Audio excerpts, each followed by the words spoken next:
Good evening, Crime Talk aficionados. This is Tuesday night Crime Talk Live. My name is Scott Reisch.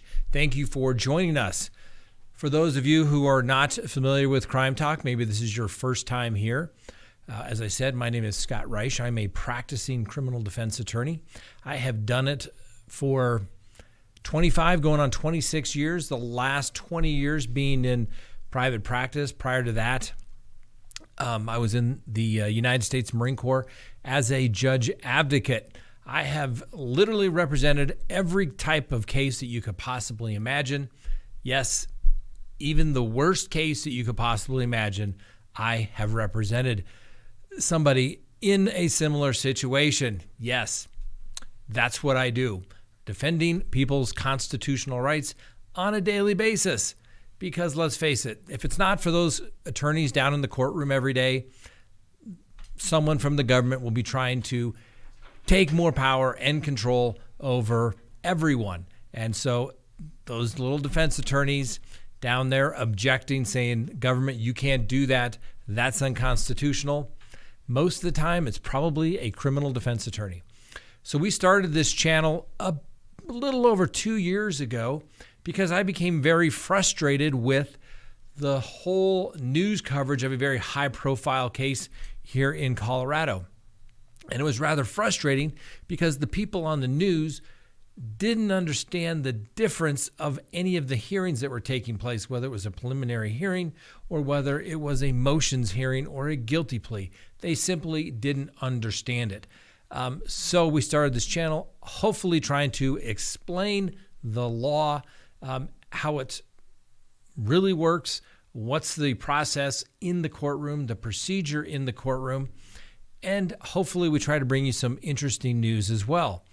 And apparently, I've come to the conclusion that no matter what I say or how I say it, no one will ever be pleased. For example, today in our show, we brought you a story of a family who had their 12-year-old daughter at home all by herself. A prowler had been, reported in the neighborhood, and this 12-year-old girl who had her headphones in, like most young kids these days, didn't realize that someone was trying to kick in their front door. So she grabbed a bat. She went to confront the individual, told him to get out. He kicked the door again. She kicked the door back. And right as he was kicking the door in again and the chain was about ready to come off, the police arrived because they had been in the neighborhood looking for this individual because he was reported as a prowler from somebody else going door to door. And I literally said that this 12-year-old is a hero. Okay? And yes, people who said, she is a 12-year-old child. She is not a young woman. Okay? Legally, she is a child. Absolutely. But the fact that she showed maturity beyond her years to stand up to somebody trying to break into her home, grab a bat, and stand there and confront probably absolute terror and try to keep this individual from coming into their house, clearly showing maturity beyond her years. Yes, legally she is a child, but I had the audacity to refer to her as a young woman, a young lady. Now, I don't know out there how many of you have raised a 12-year-old child, female. I have. And I assure you, at 12 years old, if my daughter had heard me refer to her as she is a child, yes, legally, she is a child. Yes, legally, she cannot do things. But if I referred to her as a child and not as a young lady, as which she preferred to be referred to as, versus a child, she probably would have disowned me. And I would have embarrassed her to the end of the earth. So, ladies and gentlemen, I understand that you can say, she is a child. How dare you? It's not like it was some sort of case like the guy the day before who flew from Virginia to go to Fresno and pick up a 12-year-old and fly her away, but he gets arrested at the Denver International Airport. Yes, that situation, we're going to be very specific and say that child was kidnapped by a man who had less than honorable intentions. But a 12-year-old who stands up and faces danger for some person who's trying to break into her house that shows them maturity like that, we're going to refer to her as a young woman because she has maturity beyond her years. We're going to refer to her as a young lady. And if anyone's ever taken their daughter to, the little classes, what do they call them, cotillions, all those types of things, so they learn to dance, how to have manners, I don't think they ever refer to them, and then they walk in there, have your child go sit there. We're going to refer to them as children. They refer to them as young men and young ladies. And no disrespect to what's going on, but really, people, like if that's what we have to split hairs about, saying, oh my God, she was 12 years old, and you said she was a young lady. She was a young woman. Well, I wonder if we went to ask her how she would prefer to be referred as a young lady or as a child. It was trying to be respectful, but it just shows you no matter what you do, you're not going to please everybody. It doesn't matter. Frank, do we have the comment that I was looking at last night? We'll just get my gripes and then we'll get to the real conversation tonight. So last night, I'm awake and I'm perusing through various comments and I'm liking some, I'm responding to others. And then I come across this one from, coincidentally, what's her name? Karen. I don't know Karen. There's no photo of Karen. But what does she say? What's the only thing she could say? Get a new hairstylist, not a barber. Your hair looks like as though it was hacked at. Okay. I respond, ouch, ouch. Good thing I have tough skin to go along with my hacked haircut. Ladies and gentlemen, we try our best. We try to get it right. But I assure you, no matter what I say, someone will be offended. But I guess if all that we've offended people by is referring to a brave young lady who's 12, who stood up to a home invasion burglar, and somebody thinks she should have been referred to as a girl, I think we all have a little too much time on our hands if that's what we have to deal with. So, all right. Well, I don't know what it is. Maybe it's just one of those days, or maybe it's just, those particular comments that just got me. Yeah. See, it looks like Evan Julian. I call my godson young man. It's just there's nothing weird about it. There's nothing like, if, like I said, if we're talking about the case where some guy is traveling across the country and kidnaps some girl that we talked about on, was it Tuesday? Yeah. Yeah, that took a girl. He had less than honorable intentions. But if you're talking about somebody, yes, exactly. Jude, if I called my 12-year-old daughter a child, she would hook one eyebrow and say, Mother, I can't believe that prolapse fixate on it. That girl is brave and glad the police were there. Yes, absolutely. So apparently I'm not the only one. Maybe I'm just getting a little frustrated. It's just one of those days. As a criminal defense attorney, you try to make everybody happy, right? People come to you usually at their worst moments in their life. They have a problem. Sometimes it's just poor judgment. Sometimes it's a particular lifestyle that they've engaged in, but they're in trouble with the law. They're scared. They want their questions answered. If they've never been through the process before, you have to explain it to them. Sometimes you have to explain it to them over and over and over again. which is fine. We will do that so that we make sure our clients understand the process, what's going on, so that they appreciate what they're doing. But some days you get those clients that call you up and say, I want a copy of my discovery. I know you've already reviewed it with me. You've reviewed it with the investigator as well, but I want a copy of it because I want to go through it. I want to file a habeas corpus because I think the sentence was too long. And you have to explain to them, like we've explained, for example, in the Christopher Watts matter. Well, if you thought that there were legal issues in your case, you go to the motions hearing. If you want to challenge the sufficiency of the evidence, you go to trial. You don't plead guilty because when you plead guilty, you waive those rights. All right? It's done. It's over. You don't get to come back and rehash it again. You forever waive or give up the right to challenge the legality of the search, the legality of the statements. You forever give up your right to challenge the sufficiency of the evidence. So when the client calls you up 5 years later, I was talking to this guy and he's been to the law library and he says I should file my habeas motions. Oh, really? That's interesting. You should do that. And who's going to pay for the 9,000 pages of copies, not to mention videos, that they're not going to let you have at the facility that you're being held at? Sign me a release. I'll send it to your family.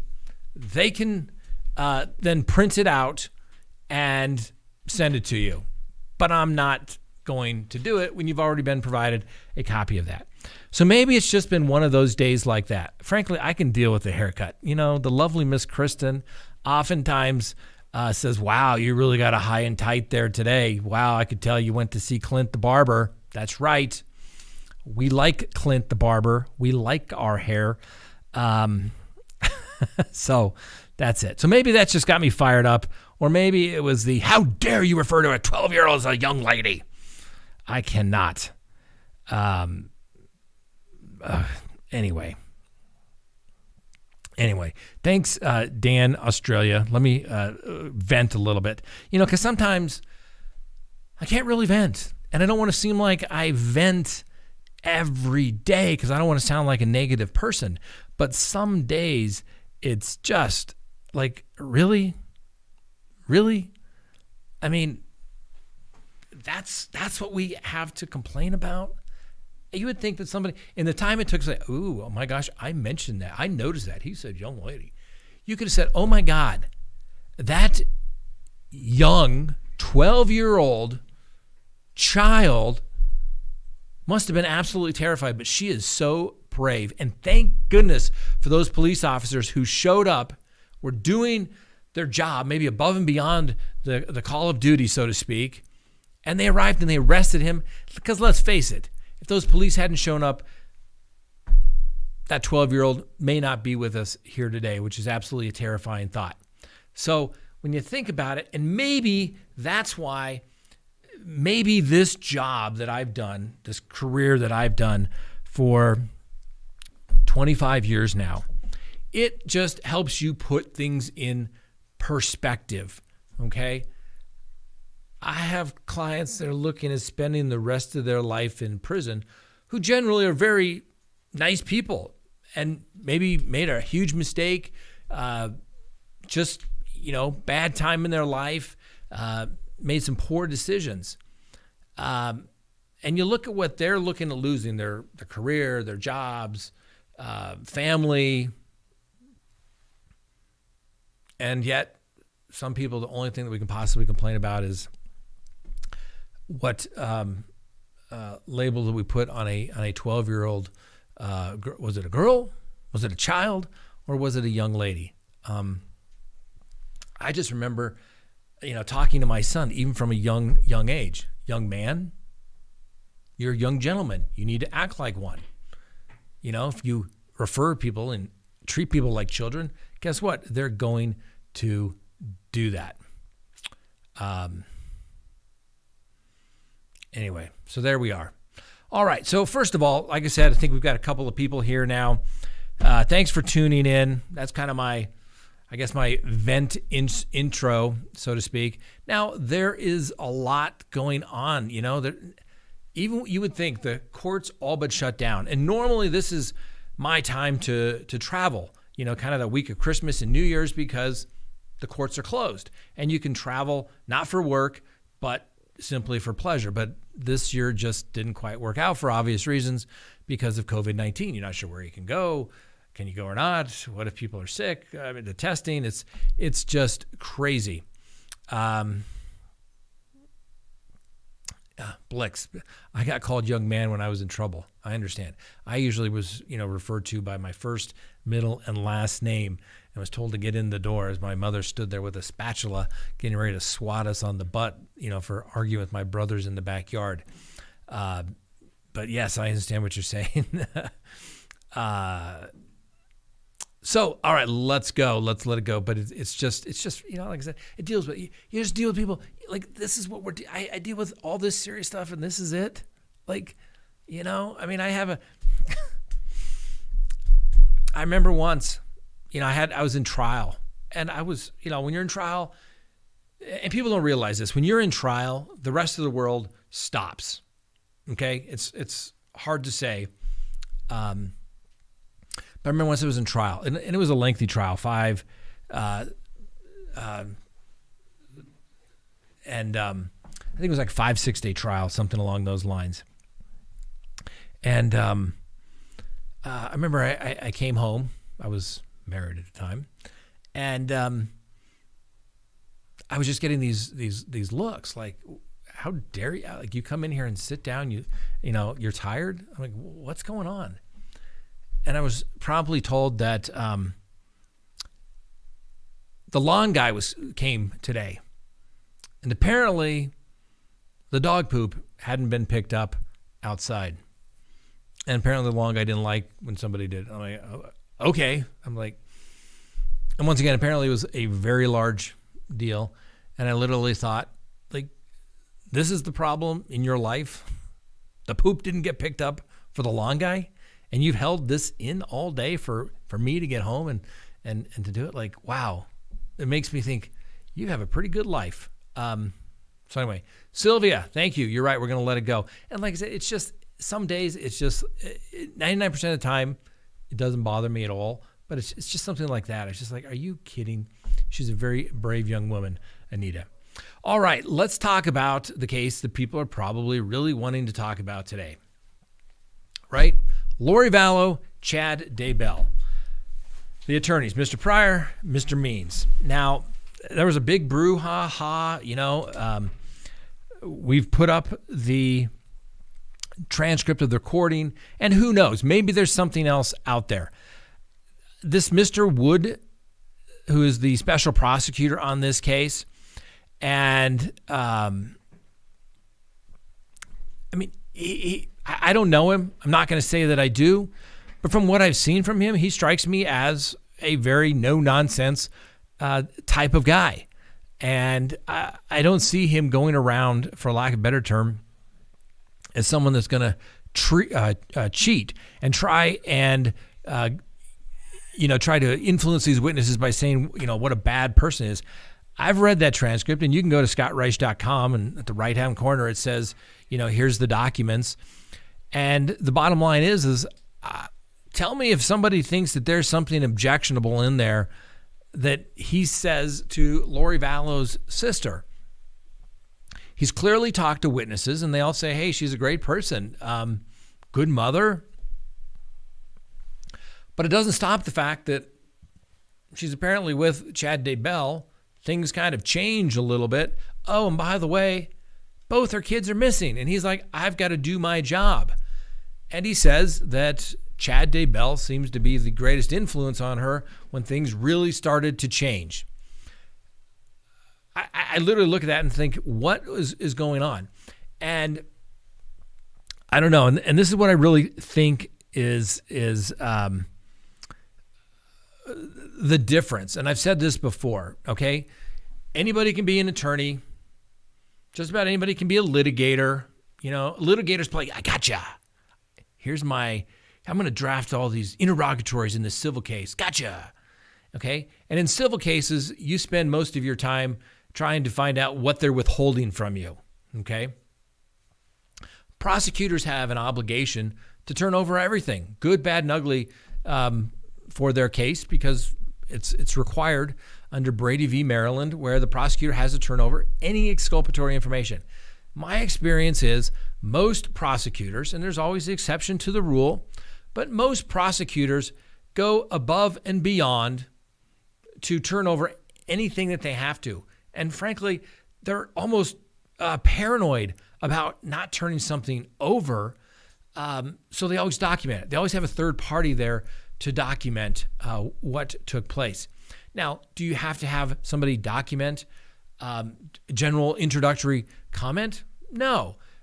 Prosecutors have conversations with victims of crimes and families, if, for example, it's a homicide or something of that nature, and they have to explain what the process is. They have to explain the procedures that are going to take place. And guess what? I think any prosecutor would be remiss in telling or not telling the family of victims, hey, the other side, the attorney for the other side for the defense, he's pretty good. And he may sometimes come up with stuff, and wow, you should hear him in front of a jury. Sometimes he can really just roar. And those kinds of things go into what kind of offers the DAs are going to make on a case, okay? The prosecutors know who the not great defense attorneys are. The prosecutors know who the lazy criminal defense attorneys are. They know the defense attorneys that haven't tried a case in 5 years or 10. Just like the defense attorneys know, yeah, that guy, he doesn't like going to trial. He'll cut us a deal. Let's see what we can get. Those are all things that go into the analysis of explaining a case to the families of a victim. And Mr. Wood, was talking to Lori Vallow's sister and said, hey, really appreciate you coming forward and talking. Understand this is serious. Understand this is hard for you. And what does Lori Vallow's sister say? Yes, it is really hard for me because I'm a witness for both the defense and the prosecution. She obviously loves her sister, but she knows that something happened and something's not right, so she's going to try to do the right thing. Nowhere in that conversation, and I'm assuring you, if anywhere the prosecutor would have suggested or gave a hint, hint, wink, wink, nudge, nudge, and said, stretch the truth a little for us, maybe exaggerate a little thing. No. Any good prosecutor, any good detective is going to tell you, don't exaggerate. Don't minimize. If you know, tell me. If you don't speculate. Just tell me the truth, okay? And, have I been wrong before?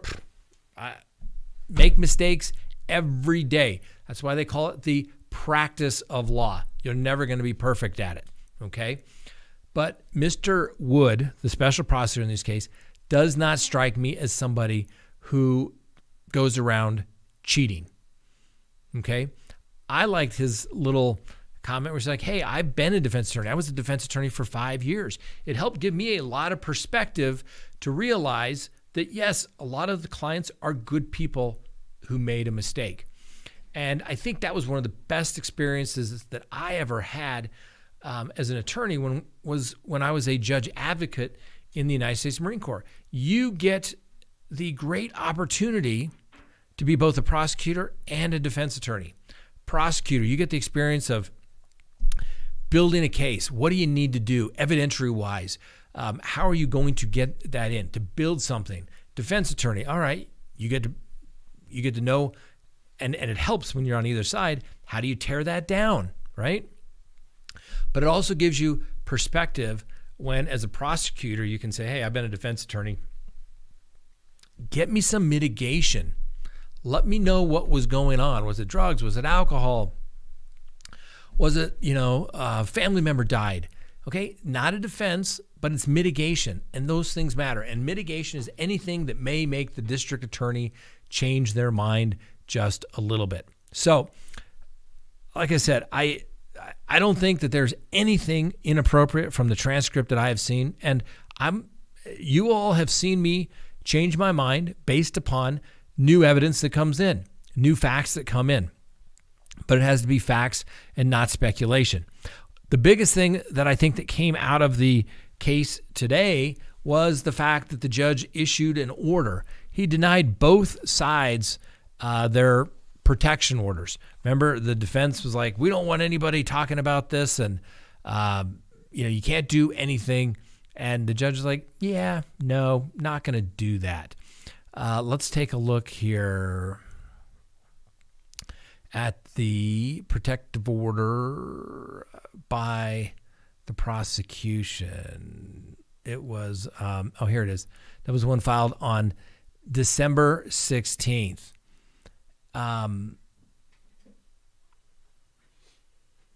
He asked that basically nobody in this case put anything on social media, including but not limited to Facebook, Instagram, and Twitter, provide any correspondence or communications between among the parties to the media regarding this particular matter.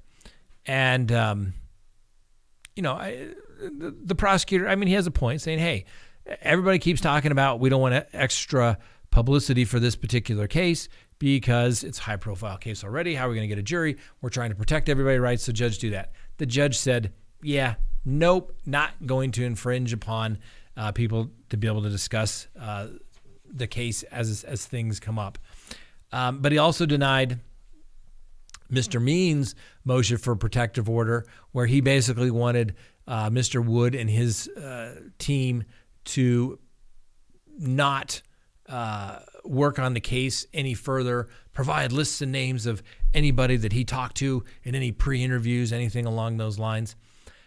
So the judge, like I said, is not saying, oh my gosh, Mr. Wood, you did a terrible thing. You talked to a witness before the case, just to kind of give them some general background, particularly the sister, okay?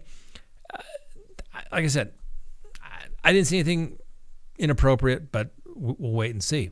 The court also said, all right, this hearing that we're going to have January 6th, that was supposedly going to be for motion for mistrial, motion for a change of venue. We're going to do that on January 6th. And like I said, as we talked about today, the couple of the parties wanted it in person, and the judge says, no, we're going to comply with the Idaho Supreme Court's orders regarding limiting the number of people, so we're going to do this remotely. I think that kind of shows the judge, if he thought this is like, I really got to judge the credibility of these witnesses, he would have them there in person. Now, the other thing that I think is interesting is that, and I have to agree with Mr. Means on this, he objected to wanting to close the hearing. And you can't do it, all right? Cases have been reversed on appeal when a judge says, we're going to have a child testify. That's right, a legal child, okay? And you can't do it. You can't even put them in another room with video. There's cases that says you can't do that. We have a right to a public trial, a public hearing. And when you start closing stuff off, guess who gets a new trial? The defendant, okay? So I think the judge needs to be very careful if he starts closing these proceedings, and he better articulate in a very well outlined order for any appellate purposes. But guess who's going to make that argument? Hey, judge, you closed the proceedings. Why are you denying me my constitutional right to a public trial? So I don't think the judge should go there. And if they're going to say it should be, that's a little concerning to me. So hopefully that kind of brings you up to date on the Lori Vallow, Chad DeBale matter. Although one other thing we talked about briefly the other day, which I think is worth mentioning again, in the transcript, and I think it was on page 6 of the transcript, bottom of the page, when Mr. Woods was talking, and he says, I kind of see a little bit of break on these jailhouse calls, because let's face it, they're listening to every jailhouse call of Lori Vallow and Chad Daybell that is not to their attorneys. Completely, you may not like it, but there's nothing that says that cannot be done. It's completely legal. You have no expectation of privacy in jail. And guess what? They even warn you this is being recorded. And I assure you, nobody ever thinks that their call is the one being recorded. Yes, it is. Always is. And whenever I get a discovery in a case and it has to do with phone calls, it's never good. And guess what? Then I get to go listen to them all. I love it. It's great. No way I'd rather spend my time than talking or listening to people in internet. So hopefully we're still here. We'll wait a second to see. Let's see. We're up. We're up. Now we're back? Yeah, we're back. Okay. Uh-oh. We've had more trouble and a little, maybe that's one of the things that's been frustrating me today as well, is Xfinity or Comcast Business. How difficult would it be to get somebody from Comcast to actually speak with a real person and say, my internet that I've paid for is not up to the speeds that you're charging me for? That's a little misunderstanding. It's just been one of those type of days, I guess. Not like I said, I'm trying to, trying to just sound like I'm complaining, but there it is. So anyway, so that's where we stand on that. Just crazy stuff. And I'm looking here to see some of the comments here. And sometimes, people, a lot of people make comments, which is great, and I try to peruse those as the best I can. And then you've got people that ask questions. I try to want to ask that as well, or answer those questions as well. Not that you have to do it, but if you do, the super chats, they get bolded, and I can see them here on my screen, and it's kind of nice. But let's see. Marissa asks a question. Does the fact that Means tweeted about Melanie Gibb come into play at some point? Not really. Unless Mr. Means is going to become a witness. And guess what? His opinion is of no relevance at the court. It's inadmissible. So he's not going to be a witness. It just doesn't matter how those tweets at all. Let's see here.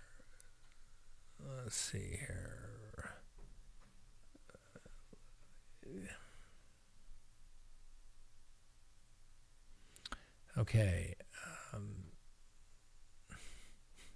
Cali girl in Costa. I prescribe a spa day for Scott. Scott could use a good steam room and a massage. Probably. Haven't had one, a long time. Won't let you go to the spa steam room because, could get COVID. So you never know.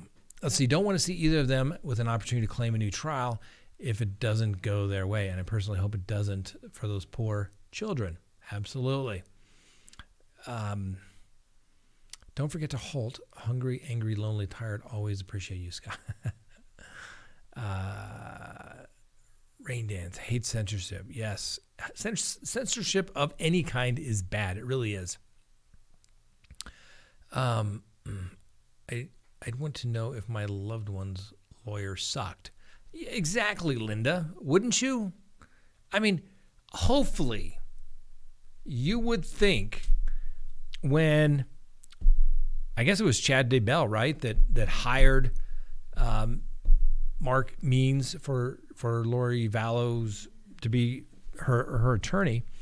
And of course, we know most of that money probably came from his insurance money from his deceased wife. What do they have? It was like $450,000. You would think that maybe someone would ask, like, hey, I see on your webpage here that you do a lot of divorce work and mediation. Ever done a criminal case, particularly a homicide, missing children case? Kind of questions you maybe want to ask. Oh, this is the other thing I was thinking about, that I received several questions. Apparently there's somebody out there that says, well, Mark Means and Mr. Pryor share office space together. Okay, so what? First of all, that news came out early on, as soon as when Chad DeBell was arrested.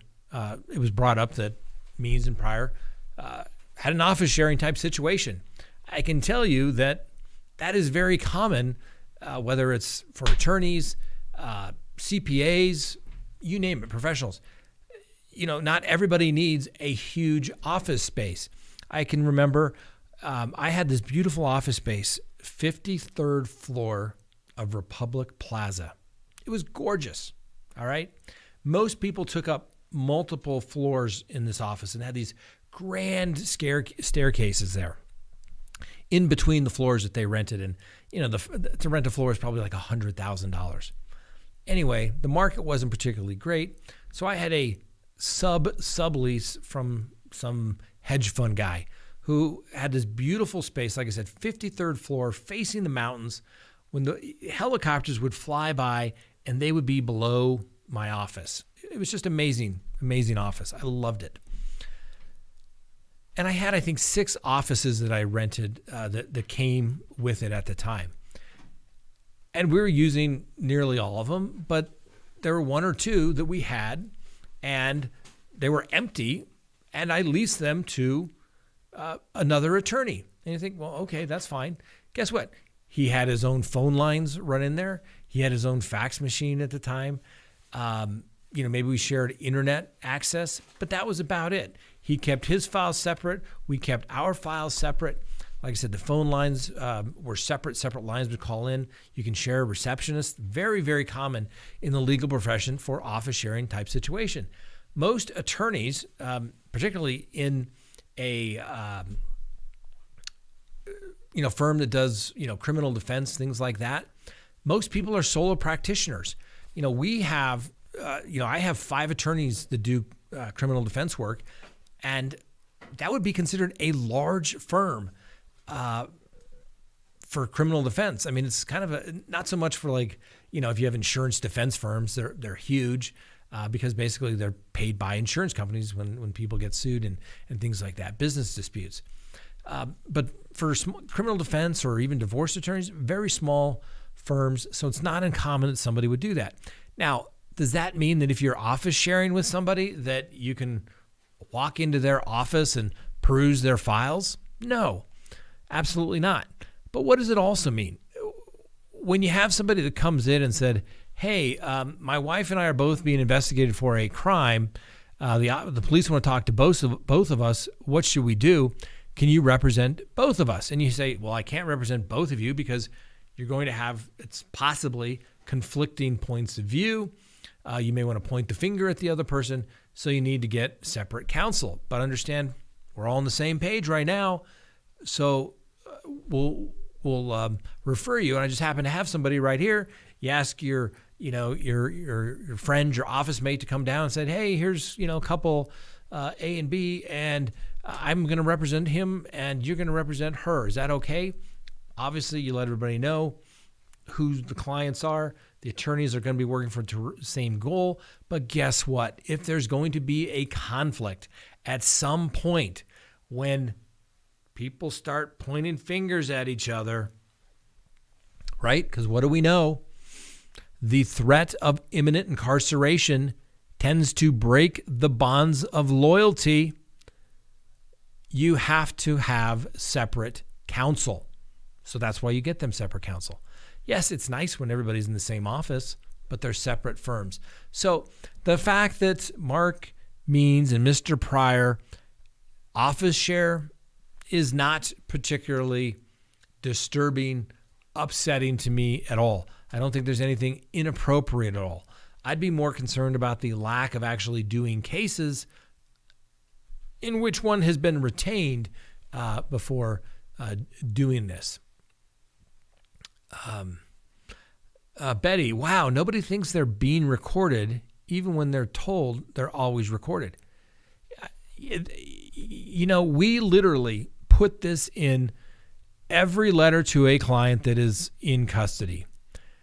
Please, as a reminder, do not discuss your case over the phone with family members or anyone. Please don't share your discovery or discuss your case with anyone in custody. Okay? We repeat that. And nobody ever believes me. It's like, I've explained this before. And I'm not trying to complain. I'm just saying it's just kind of a theme over and over again. As an attorney, I am ethically bound to do my best for my client. And I'll be honest with you, I hate to lose. But 99% of the time, when the client has a decent case, and somehow that decent case goes to complete garbage, how do you think it takes place? That's right. The defendant's own words usually get them every single time. Let me give you a case. It was not my case, but it is a true case. Okay? A defendant was on trial for first-degree murder. I don't know who it was related, but he was on trial for first-degree murder. And everyone kind of thought, the defense had a pretty good shot. And remember, the defense is supposed to lose these cases, right? The prosecution has all the resources, all the good facts. They're supposed to win. Well, needless to say, things are going pretty well. And if you had talked to, the defense counsel, they'd be like, yeah, things are going pretty good. Sometimes you have those cases where things are just going really well. Well, as they were getting close to the end of the trial, but not quite yet, the judge wanted to have a jury instruction conference. And the judge will usually say to the defendant, you're welcome to stay here. We're just going to try to go through, start preparing the jury instructions. So when we do rest and the jury's ready, we're ready to go as well. So we delay the jury and keep them waiting around as little as possible. And the defendant said, no, Judge, I want to be here. We're talking about my life, spending the rest of my life in prison. I'd like to be here. Judge says, perfectly fine. You're right to do so. No worries. They do it. They go back. Well, the defendant didn't go back to his pod that particular evening because on the way back, he had found out that he had missed his shower time and he wasn't going to get his meal. He was going to get like a sack lunch. So he kind of made a fuss and they took him to a different pod. And as he's in there in the different pod, somebody comes up and, obviously must have been feeling pretty chatty. Things are going pretty well. And guess what? He confessed everything about that case to the person that had befriended him. Needless to say, by mid-morning the following day, the prosecutors were moving to call that gentleman that had befriended the defendant because he wanted to have his shower and not have a sack lunch. He wanted his hot lunch as a witness in that particular case. And the judge allowed it, told the defense, hey, wasn't my client that, basically said all these incriminating things to somebody at jail. I'm sure you told him not to talk with anybody while in custody at jail. So prosecution's going to have to produce a witness. You can interview him, take as long as you want. We're going to have 3 hours, but we're not going to delay this jury, and he's being called as a witness. The client, that defendant, not my client, but the defendant, was convicted. And so that is a classic example of why attorneys tell people to do things. I mean, do you think attorneys are telling their clients, don't talk to anybody because we think it's, it's like the harassment package. We're coming at you. Dude, you're in trouble. And, I'm part of the harassment package. I'm going to make life as difficult. as possible for you. So I know you want to talk about your case. I know it's the most important thing in your life, but I'm going to have you not to talk to anybody about it. But I'm just kind of joking about it. Of course I'm not joking. I'm telling you, shut your mouth, right? That includes telephone calls, right? Talk to him. It's like when the defendant says, "Man, I didn't talk to the detectives." Well, maybe I talked to him a little bit just to see how things were going, like see what was going on. Like, oh, really? Because I thought you just told me you didn't talk to the detectives, and now you're saying you did. So how long did this conversation of not telling the detectives anything about your case, in which you're a suspect on, go on? Oh, man, hour or so. But I didn't tell him anything. And then you get the video and you transcript and say, would you like to watch the video, or do you want to read the transcript of you not saying anything except how you were there, how you maybe did A, B, and C, and confess to, all the elements of the crime? I just don't get it. And in today's world, when people get arrested, they get arrested and it's like you're going to be under Miranda. If you're under arrest and they're going to interrogate you, they have to advise you Miranda. But everything else you say to anyone can come in, but no one ever believes it. So, yes, Betty Smith, people just think, well, they're not going to really listen to my call. Like in the old days, it was work to get Jailhouse recordings. Now it's like download. It's all digital. It's like downloading an album to your phone that you want to listen to. And then guess what? Who gets to listen to it all? This guy. And who gets to memorialize and go through and take notes on it? This guy. Because I've got nothing better to do than listen to people talk, and usually talk about how I miss you, baby. Please send me money. We'll be out together. I'm sorry I was out, and blah, blah, blah. And then you hang up, and literally I've heard people have like 5-6 girlfriends on the phone. And I'm just like, wow, he is a player. What are you doing, man? Hope they all never meet together. Sally. Sally's question, why can't we string people up in the town square and beat them anymore? Well, we can't do that, Sally. That's cruel and unusual. And we don't beat people. That's, you can't do that anymore. And they don't string up people anymore for public hangings either. Usually takes a lot of work to do the death penalty. And it can be pretty disturbing if you have to sit and watch somebody die. Now, certainly, one of the aspects of the law is to promote deterrence, not only to deter the defendant from future conduct, but to deter others who are aware of his crime and the punishment that they received. But yeah, we don't do that anymore, Sally. I get it. It'd be easy, but we have a thing called the Constitution and due process, so we cannot do that. Venda, Scott, if I hadn't decided to retire, I would have loved to work for you as a paralegal. But I love discovery. Yeah. Discovery. That's what we live for. Discovery.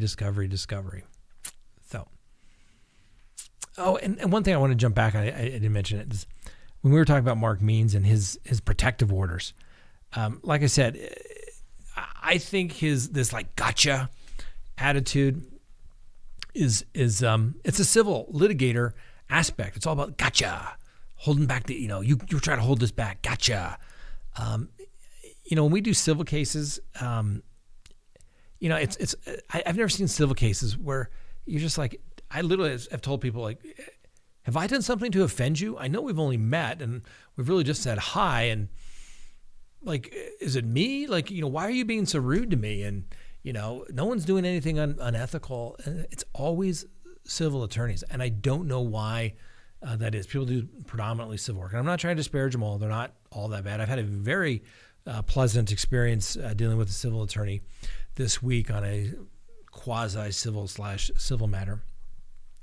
Very, very nice, very gracious, but he's an older gentleman, kind of like myself. We get it. It's like, it's nothing personal. The younger they are, the more it's I gotcha. I'm going to, you did this, you didn't do that. You're going to get sanctions. But It's just mess.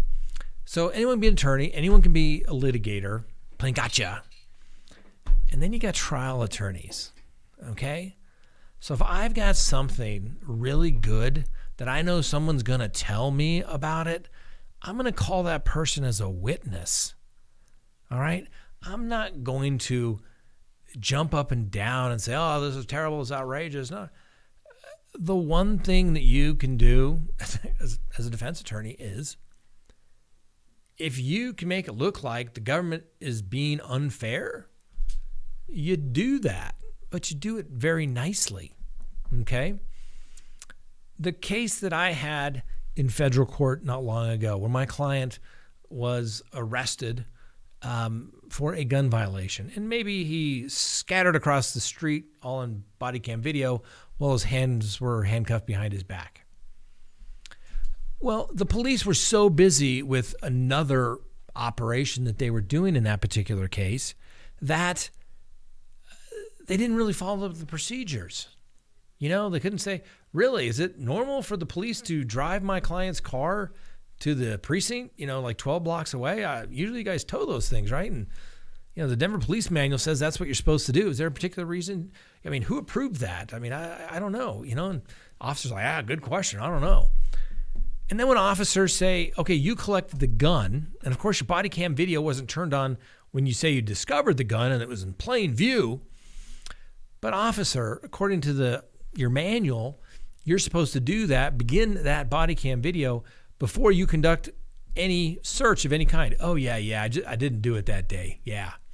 But the camera rolls back some 15 seconds, but without audio before it's always recording, but it goes back 15 seconds from when you hit the button. And guess what? Those 15 seconds, it's not like you're in the front of the car. You're already in the car. Yeah. And you recovered the gun. What'd you do with the gun? Oh, yeah, I put it in a box. Who'd you give it to? And the officer can't recall who he gave it to, but it was just a detective that was working on this other operation, right?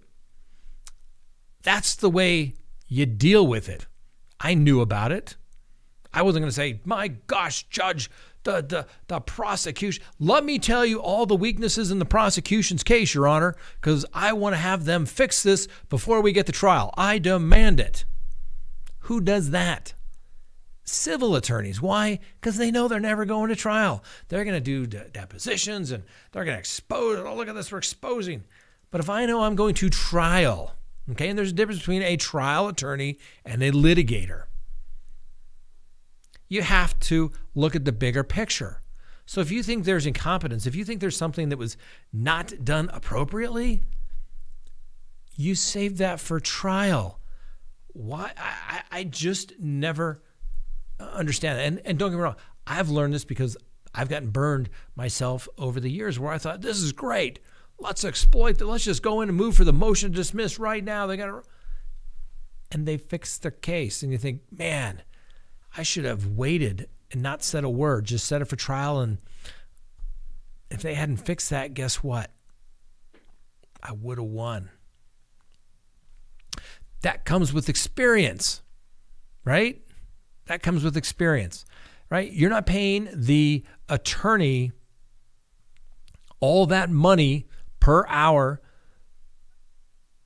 because, that attorney, you can't go find 10 other attorneys who can, kind of go check the same box. You're going to do it.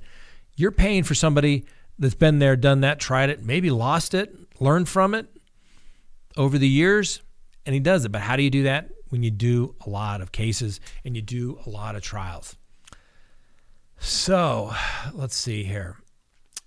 Kristen, I think it's only insulting if a grown woman is referred to as a girl, but grown men are called man and gentleman. Now that we degrade the female as a lesser person. Well, that goes back to my original comment where people were getting all upset with me because I referred to that 12-year-old as a hero. Reminded me that night behind the 22nd. Let's see here. Pryor is very condescending. He can't come across. You have to be confident, but you can't come across as condescending. I don't care. I mean, that's anything you do, right? Another rule of life. Two types of people in the world. those that are humble and those that are about to be. Oh, yes. There's another, somebody said, I was watching this other channel, and Chad's lawyer put in there that he was waiving his right to a speedy instead of trial. It said trails. Would this make any difference? No. The whole form, and guess what? The judge, before he accepts it, is going to go over it. The paper is simply a formality. Usually the judge goes over that. So yeah, trails, trials. Now, let's be honest. Have we ever, anyone out there ever made a typographical error that you didn't catch, even though you've read it like 4 or 5 times? Yes. Okay. So I don't think I'm going to go out and say, oh my God, he had a typo in his pleading. Yes, we try to avoid those. I assure you, as a professional, we try to keep those to an absolute minimum. But every now and then one gets through and you're like, God, how did I miss that? So,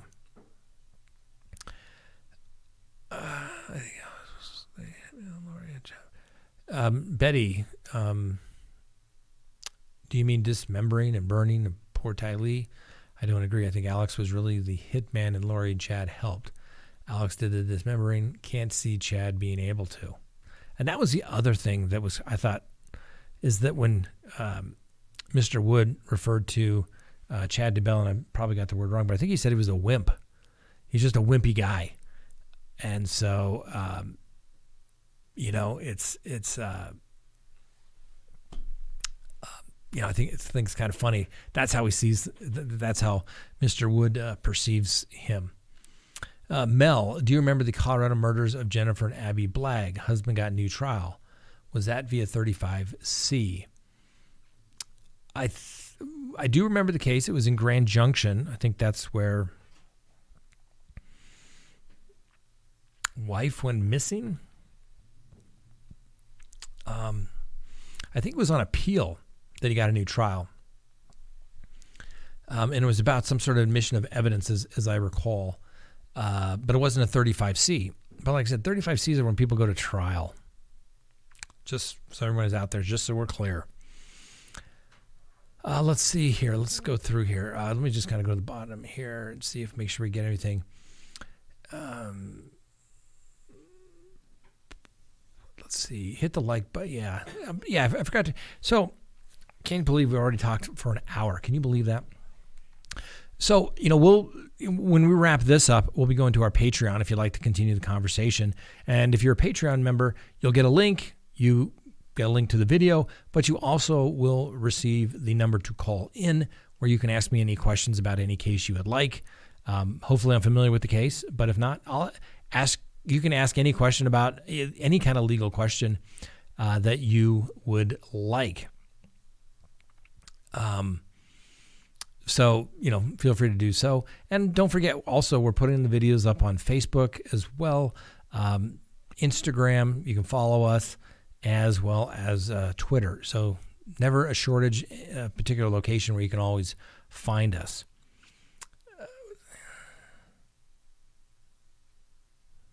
Richard, do you think Chris Watts could say his plea of guilty was a typo? No.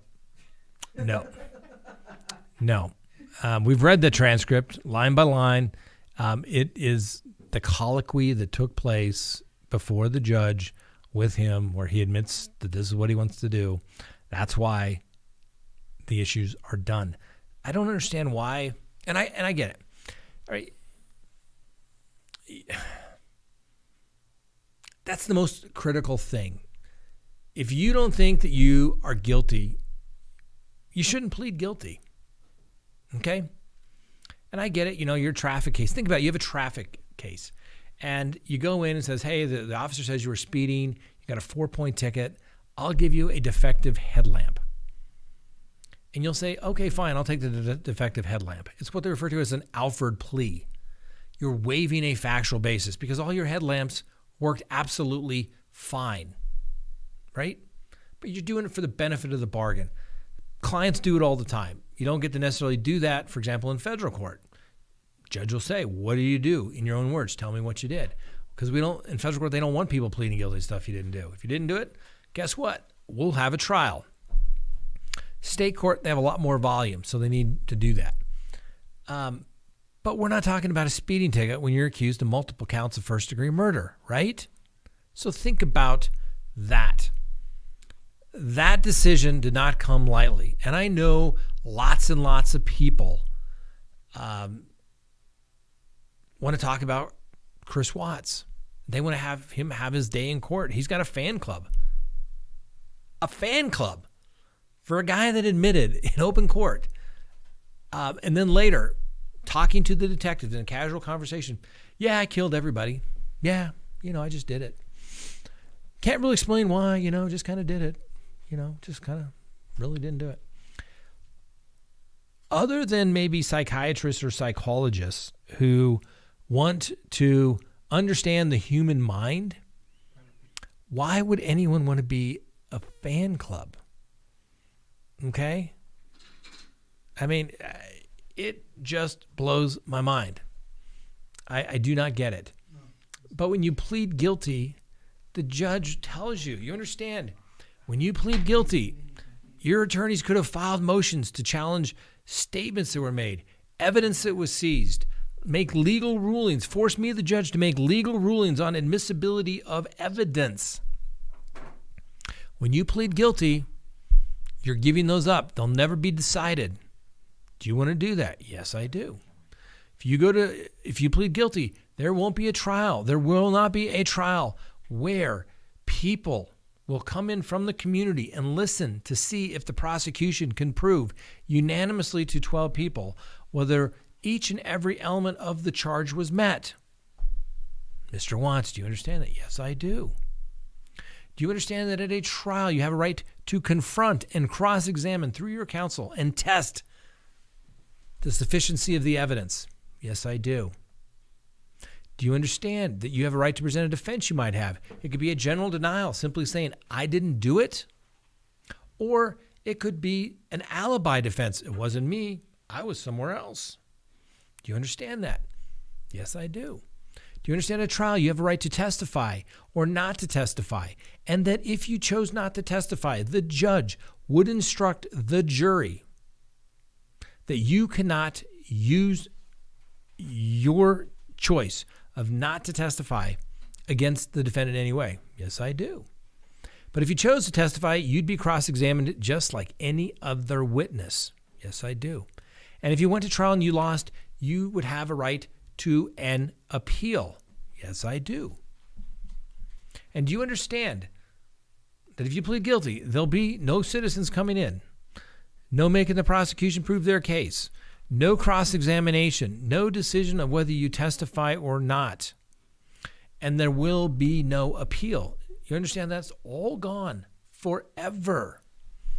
Yes, I do. Are you sure this is what you want to do? Yes, it is. And that's why they engage in that colloquy. That's why they record everything that's said in court. So when somebody is, 1 year, 2 year, 5 years later, gets a little buyer's remorse and says, man, I should have fought it, because I got this fan club and, they say that the lights were turned on just like this and I tilted my little metal hat just so that I could have won. I'm telling you, that's why they do it. The court obviously tries to treat everybody with dignity and respect that comes before it, but the court doesn't trust anybody that comes before it. That's why they put everything down verbatim. So if there's ever an issue, you can go back and say, hold on a second, let me go pull that transcript. And pull the transcript, and there it is. And they had a certified court reporter fill out that transcript, complete that transcript. And if anyone has ever seen a court reporter do their work, they are the hardest working people in the courtroom. Because they're listening to what everybody's saying, they're identifying what everybody's saying, and they're taking it down in some crazy code that usually only that court reporter can read in their 10 key. I've seen situations where court reporters got sick or passed away, and they had difficulties doing the transcripts because they had their own little language and keystrokes and shortcuts in there. So they try to do those as quickly as possible. But the court reporter will do it. They do it in real time oftentimes these days. So they give a rough transcript. But then they record it. So they get to go back and listen to it again. And then they get to proofread it for a third time. So the court reporter usually gets to listen, for a trial that goes up on appeal. They usually get to listen to that testimony 3 to 4 times before they certify the record as being true and correct. So I know a lot of people keep wanting to talk about that guy named Chris that wants to withdraw his plea. And I'm telling you, maybe a judge somewhere would do it. I don't see Judge Kopkow doing it. Okay, he took his plea. He was able to observe him. Yeah, you don't plead guilty to that at all. Bottom line, unless you didn't do it. Let's see here. Where was that? I thought I saw. Oh, okay. Looks like there's a lot of conversations going on among viewers this evening. So I want to make sure I didn't miss anything. Stephen, he mentions James Holmes, the Aurora theater shooter. They have women writing them, sending them pictures all the time. I don't know. And, there's people that, they write books. They've done studies on this. Why would somebody want to be in a relationship that you're never going to be able to consummate? You're only going to be able to see them at a prison visiting site. That doesn't exactly seem like something that would be very satisfying to me. But maybe that's what works for those people. Maybe they want to see the best in them. Maybe they're going to change. It's always said, boy, can you imagine how trouble I'm going to get with this comment, right? I'm not even going to say it. That's why I have used my better judgment, and I'm not even going to say it. Let's not do that. Let's see. Why don't you develop a list of the 10 commandments for defendants? Don't do this. You can refer to throughout the show. Well, Lauren, if you go back, and I should probably redo this because we haven't updated. We did it early on. And it's called the 12 Undeniable Truths of Life from a Criminal Defense Attorney. And a lot of what we say in there, what I say in there, it's kind of, we're always tweaking it. Some people refer to them as Reichisms. But there's a lot of parallels between life and, trying to do the best you can for your client. So we already kind of have that. But like I said, clients, they come and hire you. They think you're the greatest thing since sliced bread. But they know somebody who knows somebody that Googled some case and found a guy who had a case just like his that got it dismissed. So if you were any kind of decent attorney, you could get that case dismissed too. So why don't you just file that motion to dismiss for lack of evidence and make this all go away? And I usually tell those clients, I am not going to make you a promise I cannot keep because I cannot. It would be unethical to do so. I can tell you how I think things may possibly turn out, but I'm not going to make you a promise I cannot keep. And that's the biggest thing. I would say, I have friends who have practiced law for 50 years, and they would say that when they first started practicing law, it was just a different world. People trusted attorneys. They were a lot more respect. People paid their bills to the attorney because they were respected. And as time went on and the internet developed, everyone became a lawyer. And thought, well, I can do this. How difficult could this possibly be? Law school is only 3 years. What could they possibly teach you in 3 years attending class, 7 months out of the year, 3 to 6 hours a day? I can just Google it. I don't need to do that. And then when you get to law school, just enough to be dangerous. That's why you need a good mentor, somebody to walk you through how things are done in real life versus how they are portrayed in law school. So it's So I think that's probably the thing that's made everything so difficult. People just Google something and they say, well, I was on this attorney's site and they said this. Okay, go hire them. I encourage you to do so. Get it in writing. Okay? If he guarantees it, get it in writing. They never do. I just tell the truth. I got plenty of work. I don't need to lie to get clients. I don't need to lie to tell people. You want to go to trial? You want to make a poor decision? Let's do it. I'm a trial attorney. I'm not going to beat you up and say, I'll put it in a letter saying you're proceeding against my advice. But if you want your day in court, you're entitled to it. Who am I to say you don't get to go to trial? Not me. Let's go. Let's do this together. You ready? And then you find out, well, I don't want to plead guilty, but I don't want to go to trial. Well, you can't do both. They're not going to dismiss the case. So what do you want to do? Go spend the rest of your life in prison or have a light at the end of the tunnel by taking the deal? Your call. I can't guarantee you what a jury's going to do. I don't even know who the jury is yet. And we all know they can be rather, what's the word I'm looking for? Unpredictable. You just never know who you're going to get. So, that's probably the thing that's the hardest. I mean, people just practice law like, oh my gosh, it was like printing money. People respected you. They paid their bills. They didn't second guess everything. And that was it. But, Scott, your hair looks great and you're very good looking. Thank you. Sally made my day. The lovely Miss Kristen told me that too right before I went. I said, can you believe they didn't like my haircut? All right. And let me tell you something. Now, next time I go get a haircut, I'm going to take Frank, the hardest working man in show business, and I am going to have him. You all would love Clint, okay? Clint is like 83 years old. He's quick with the joke, trims, and then he uses, and you just don't find this anymore. When he's all done, he's trimmed you up. He puts the hot lather of shaving cream and he goes around the back of your neck and then he pulls out a straight edge. He's 83 years old and he's still on his game and he's sharp as a tack and he goes around and he trims just gently to get those little and make it even as possible. That is an old school haircut. I hadn't had those since I was in the Marine Corps. They're the best. That's why I'll always go to Clint. And Clint does not hack hair. All right? So I guess we kind of ended where we started. All right. I want to thank everybody for joining us this evening. Please,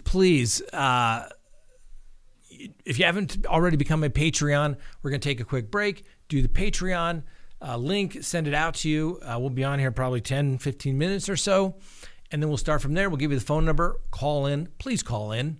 I mean, who wouldn't want to talk to me? I'm in a great mood. I'm harmless. I'm going to answer your questions to the best of my ability, and who knows, maybe we'll learn something. All right? See, and she knows her dad was a master barber all her life. You got to do the straight edge, finish it up. That's right. All right. Thanks, everyone. Thanks for watching. We'll see you tomorrow on Crime Talk. Have a wonderful evening.